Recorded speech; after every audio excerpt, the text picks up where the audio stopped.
Syria की सड़कों पर लाशों का अंबार बिछा है।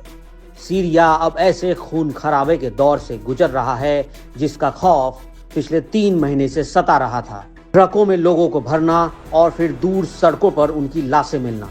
सीरिया गृहयुद्ध की आग में पूरी तरह से झुलस चुका है, क्योंकि अबू मोहब्बत अल जुलानी का ग्रुप HTS यानी हैया तहरीर अल शाम के सामने अब बगावत को कुचलने के अलावा कोई रास्ता नहीं बचा।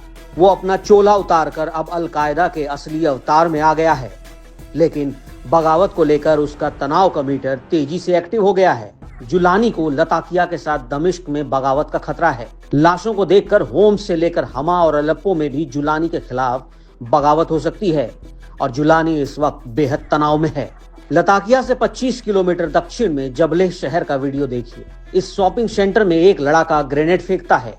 यही हाल अब बाकी सीरिया में होने का खतरा मंडराने लगा है। बगावत को रोकने के लिए जुलानी ने बड़ा ऑर्डर जारी किया है। सीरिया में नरसंहार शुरू हो चुका है। जितना जुलानी हंस रहा है, सीरिया में उतनी लाशें गिर रही हैं।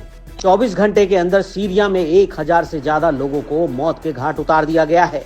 इस वक्त सीरिया में टक्कर है बशर ब्रिगेड और जुलानी के जल्लादों के बीच, और इस टक्कर में सीरिया जल रहा है। सीरिया और लताकिया और टार्टस में बहुत ही खतरनाक गृहयुद्ध तेज हो चुका है। सड़कों पर लाशें पड़ी हैं। जुलानी की सेना ने बशर अल असद के समर्थकों को चुन चुन कर मारना शुरू कर दिया है। 24 घंटे के अंदर 1000 से ज्यादा लाशें बिछा दी गई। मौतों का यह आंकड़ा 2011 में सीरियाई गृहयुद्ध के बाद सबसे ज्यादा है। दिसंबर 2024 को बशर अल असद की तख्तापलट के ठीक 3 महीने बाद सीरिया में 24 घंटे के अंदर 1000 लोगों को जान से मार डाला गया। यानी 8 दिसंबर को तख्तापलट और 8 मार्च को नरसंहार। मारे गए 1000 लोगों में 700 से ज्यादा अलावी समुदाय के हैं, जिससे सीरिया के पूर्व राष्ट्रपति बशर अल असद भी आते हैं।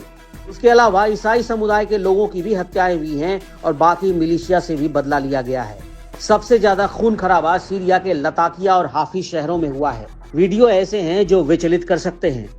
जुलानी की सेना का भी दावा है कि बशर अल असद के समर्थकों ने उसके 200 लड़ाकों को मार गिराया है और उसी के बाद ये खून खराबा शुरू हुआ।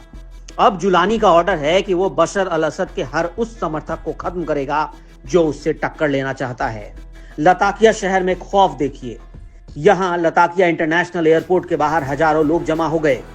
वहीं पर रूस का मिलिट्री बेस भी है और ये लोग अब रूस से पनाह मांग रहे हैं ताकि किसी तरह जुलानी के गुस्से से बच सके। वहीं जुलानी के ऑर्डर पर उसके लड़ाके बशर अल असद के समर्थकों को भी चुन चुन कर मार रहे हैं। ऐसा इसलिए क्योंकि बशर समर्थकों को जुलानी की सत्या किसी कीमत पर कबूल नहीं। यही वजह है कि अब बशर ब्रिगेड और जुलानी के जल्लादों के बीच युद्ध शुरू हो गया है, या कहें कि सीरिया एक बार फिर गृह युद्ध के चक्रव्यूह में फंस चुका है।